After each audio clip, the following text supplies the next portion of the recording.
The IPL 2025 is just a few days away and already a few replacements have been announced as far as the franchises are concerned.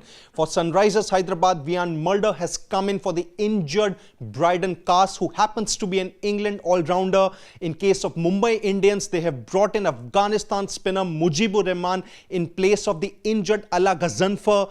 Now Chetan Sakaria has replaced Umran Malik. So obviously, there have been a few replacements here, but how does this player replacement rule work? Well, let's have a look at this explainer. It's something that I've tried to simplify it for you in a very easy way. Now, first of all, let's just look at some of the most important pointers of this player replacement rule in the IPL that has been modified by the BCCI and the IPL Governing Council here. Now, first point here is that have name included in RAPP. Now, we're talking about the players here, that players who actually registered themselves for the auction but did not really get picked in the mega auction here, they still must have their name included in the RAPP. And what it really stands for, it's registered available player pool. So let's just take an example. Let's say there's Shardul Thakur. He is a part of the RAPP, which is registered available player pool. He did register for the IPL auction, but then he wasn't picked by any of the franchises in the mega auction that took place earlier in November 2024. Now, what about the net bowlers in this case, who could really be one of the replacements players for any of the franchises in this case? Now, once again, let's take the case of Shardul Thakur. Well, he has been picked by Lucknow Super Giants as a net bowler for IPL 2025.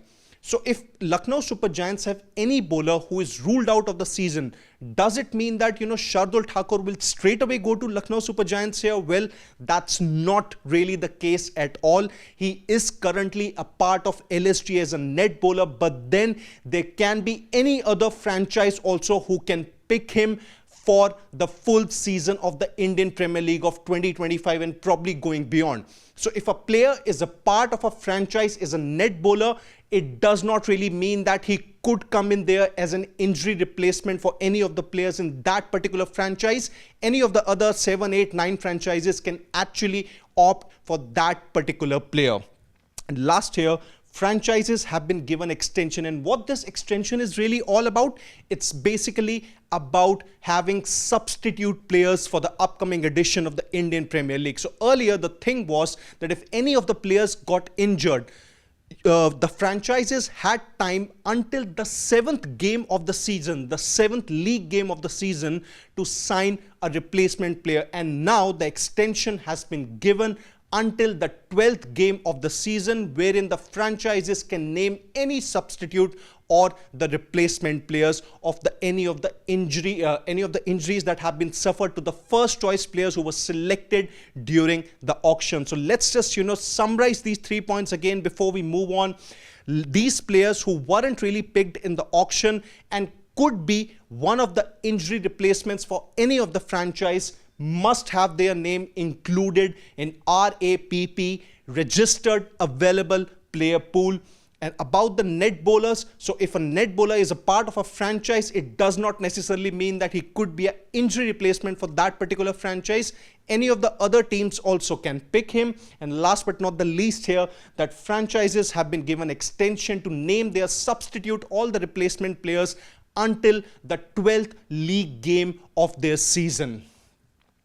Now, most important point here, that franchises who take replacement players during the 2025, 2026 and 2027 seasons have a right to extend the term of their contract for the next applicable season here. So let's once again, take the case of Shardul Thakur. Let's say he has been picked by Lucknow Super Giants for this edition of the Indian Premier League. And if he does well or if he does not well, that obviously depends upon the performances. But if the franchise are happy with his performances, then there's a good chance that he would be given a contract extension for the next 1 year or at least the next 2 years of the Indian Premier League here. So that's basically going to be the case. Now, in case of 2027, that is where the 3-year window actually closes before we move on to the IPL mega auction. So if Shardul Thakur continues to do well in 2025, 2026 and 2027, and there could be any other player or so, what happens to that particular player ahead of IPL 2028? Well, that particular player may have come in as a replacement player or a injury replacement, but if he does well in those 2 or 3 seasons, he could be one of the potential retainees by the franchise for the all-important season or the all-important IPL mega auction or ahead of it basically. So for Shardul Thakur or any of the other players who could be the injury replacements, they do well this time, and from 2026 and 2027, they would be a permanent part of the franchise, assuming the franchise wants to retain them. So that's about it as far as the player regulation rule is concerned. This is where, things could get really interesting, assuming, there are going to be a lot of injuries here. And in case of, SRH, MI and even KKR, the injury replacements have already been made. But as the season progresses, things would really get interesting, and we would really want to see as to who the franchises would want to pick, assuming they have any kind of injuries during the mid-season. So stay tuned to Sports Today as we'll bring you all the latest updates and analysis from the sporting world.